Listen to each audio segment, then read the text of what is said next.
আবারও চলে এলাম আরও নতুন একটি ভিডিও নিয়ে। আমি এখন দেখাবো আমার মুরগিগুলোকে যে এইভাবে ছালাতে ঢেকে রাখা হয়। মুরগি, খরগোশ, তারপর এটাও এইভাবে ঢেকে রাখা হয়, কারণ শীতের দিন। চারিপাশে তেমন কুয়াশা নেই, শীত তো প্রায় শেষের দিকেই, কুয়াশা তেমন নেই, তবে তাও ঠান্ডা বাতাস হয় মাঝে মধ্যে, তার জন্য একটু ঢেকে রাখতেই হয় সব। এখন দেখি সকালে আসলে প্রত্যেকটা খামারিদেরই যা কাজ থাকে, যে সব মুরগিগুলো সুস্থ আছে নাকি, কোনো প্রবলেম হয়েছে নাকি, অনেক কিছু দেখার বিষয় আছে। কারণ রাতটার মধ্যে মুরগির যদি কোনো কিছুতে আক্রান্ত হয়ে যায়, তাহলে সেই সকালেই বেশি ভালো বোঝা যায়। কারণ রাতের মধ্যে এই মুরগিগুলো বেশি অসুস্থ হয় আমাদের কিছু ভুলের কারণে। যেমন দেখুন, আমার কিন্তু প্রত্যেকটা একদম সুস্থ সবল আছে আর খাওয়ার জন্য ছটফট করতেছে।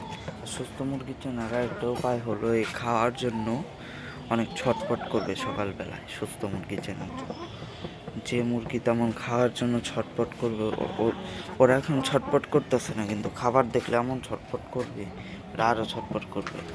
আর এই খরগোশও সুস্থ চেনার উপায় আমি একই ভিডিওতে বলে দিচ্ছি। দেখুন, খরগোশও কিন্তু আমাকে দেখে শুধু খাওয়ার জন্যই করছে, এই যে দেখতে পাচ্ছেন হয়তো।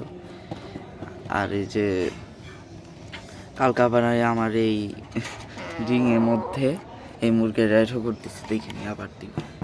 দাও, এরা খাও। আজ খাবার দিতেছে না, আজকেও দিব। ওই যে দেখছেন, রিংয়েও খাবার মনে করছে।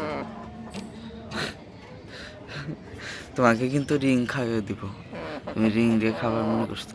আর আজকে যে মুরগিগুলো ডিম পারবে, আমি মানে রাতে হাত দিয়ে দেখে রাখি যে কোনটায় কোনটায় ডিম পারে, আর কবে কোনটায় ডিম পারলো সেটা আমি এক প্যাটের মতন বানাইছি, সেটার মতো আমি লিখে রাখি, যাতে বোঝার চেষ্টা করি যে কোন মুরগি বছরে কতটা ডিম পারলো। দেশি মুরগিতে আদৌ লাভ সম্ভব কি না? সম্ভব তো অবশ্যই সম্ভব, আপনাদের যদি ম্যানেজমেন্ট সুন্দর হয় অবশ্যই লাভ করতে পারবেন। ম্যানেজমেন্ট, তারপর খাবার, এইগুলো মানে ব্যবস্থাপনা, পরিচালনা, এইগুলো সুন্দর হলে অবশ্যই